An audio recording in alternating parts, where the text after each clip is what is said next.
Hi friends, ನಾನಿವತ್ತು video ಮಾಡ್ತಾಯಿದ್ದೀನಿ. Crab ಕನ್ನಡದಲ್ಲಿ ಹೇಳ್ತೀವಿ ಏಡಿ ಅಂತ.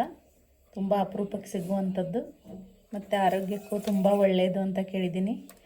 ಹೇಳ್ತಾರಲ್ಲ, ಎಲುಬಲ್ಲಿ ಮೂಳೆಯಲ್ಲಿ ಜ್ವರ ಕಾಯ್ತಾ ಇದ್ದರೆ ಇದನ್ನು ತಿನ್ನೋದ್ರಿಂದ, ಇದರ ಸೂಪ್ ಕುಡಿಯೋದ್ರಿಂದ ಭಾಳ ಬೇಗ ಹುಷಾರಾಗುತ್ತೆ ಅಂತ ಕೇಳಿದ್ದೀನಿ.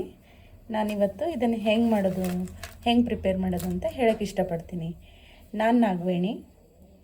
ನನ್ನ ವಿಡಿಯೋ ನಿಮ್ಗೆ ಇಷ್ಟ ಆದರೆ ಲೈಕ್ ಮಾಡಿ, ಹಾಗೆ ನಿಮ್ಮ ಫ್ರೆಂಡ್ಸ್ಗೆ ಫ್ಯಾಮಿಲೀಸ್ಗೆ ಶೇರ್ ಮಾಡಿ.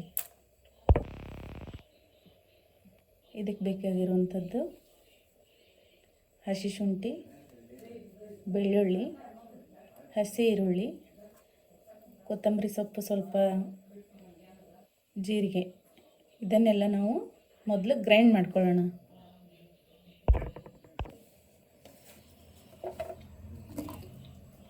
ನಿಮಗೆ ಗ್ರೇವಿ ಸ್ವಲ್ಪ ಜಾಸ್ತಿನೇ ಬೇಕು ಅಂದರೆ ಹಸಿ ಕೊಬ್ಬರಿ ಹಾಕ್ಕೋಬೋದು. ನಾನು ಸ್ವಲ್ಪ ಡ್ರೈ ಥರ ಮಾಡೋದ್ರಿಂದ ಕೊಬ್ಬರಿ ಯೂಸ್ ಮಾಡ್ತಾಯಿಲ್ಲ. ಜಸ್ಟ್ ಇವಾಗ ತೋರಿಸಿದ ಇಂಗ್ರೀಡಿಯೆಂಟ್ಸ್ ಮಾತ್ರ ಹಾಕ್ತಾಯಿದ್ದೀನಿ. ಈ ಮಸಾಲೆಗೆ ಸ್ವಲ್ಪ ಅಚ್ಚ ಖಾರದ ಪುಡಿ ಹಾಕ್ಕೊಳ್ಳೋಣ. ತುಂಬ ಸ್ಪೈಸಿ ಬೇಕು ಅಂದರೆ ಜಾಸ್ತಿನೇ ಹಾಕ್ಕೋಬೇಕು. ನಾನು ಮೀಡಿಯಮಾಗಿ ಮಾಡ್ತಾಯಿದ್ದೀನಿ. ಹೀಗೆ ಚೆನ್ನಾಗಿ ರುಬ್ಕೋಬೇಕು. ಈಗ ಬಾಳ್ಗಿಗೆ ಆಯಿಲ್ ಹಾಕೋತಾ ಇದ್ದೀನಿ ಸ್ವಲ್ಪ.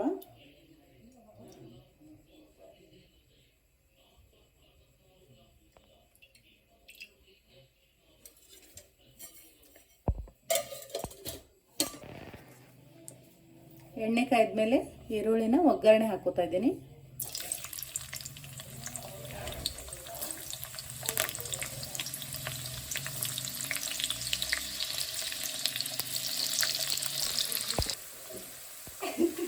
ಈರುಳ್ಳಿ ಚೆನ್ನಾಗಿ ಕರದ್ಮೇಲೆ ಕ್ರ್ಯಾಬ್ ಹಾಕೋತಾ ಇದ್ದೀನಿ.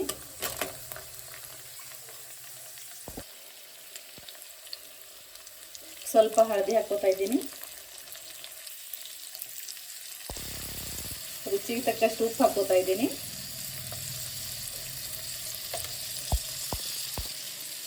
ಸ್ವಲ್ಪ ಅಚ್ಚ ಖಾರದ ಪುಡಿ ಹಾಕೋತಾ ಇದ್ದೀನಿ.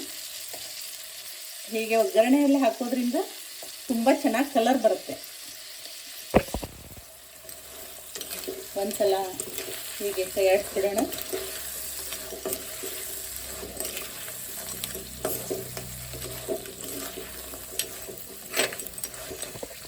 ಹೀಗೆ ಒಂದು 2-3 ನಿಮಿಷ ಹೀಗೆ ಮುಚ್ಚಿಬಿಡೋಣ. ಇವಾಗ ಓಪನ್ ಮಾಡಿ ನೋಡೋಣ ಯಾವ ಥರ ಬಾಯ್ಲ್ಡ್ ಆಗ್ತಾಯಿದೆ ಅಂತ. ನೋಡಿ, ತಾನೇ ಎಣ್ಣೆ ಬಿಟ್ಕೊಂಡಿದೆ.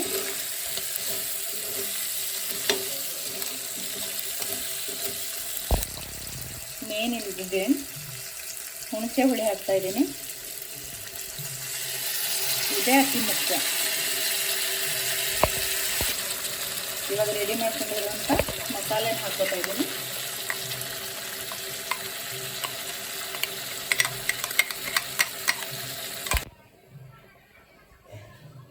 ಇವಾಗ ಚೆನ್ನಾಗಿ ಮಿಕ್ಸ್ ಮಾಡ್ಕೊಳ್ಳೋಣ.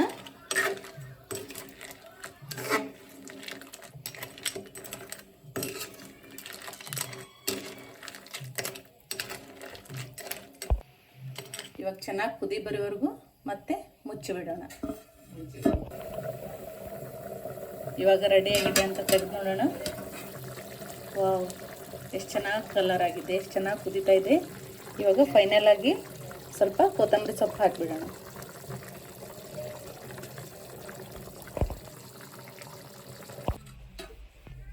ಇವಾಗ ನೋಡಿ, ಸರ್ವ್ ಮಾಡಲಿಕ್ಕೆ ರೆಡಿ ಇದೆ.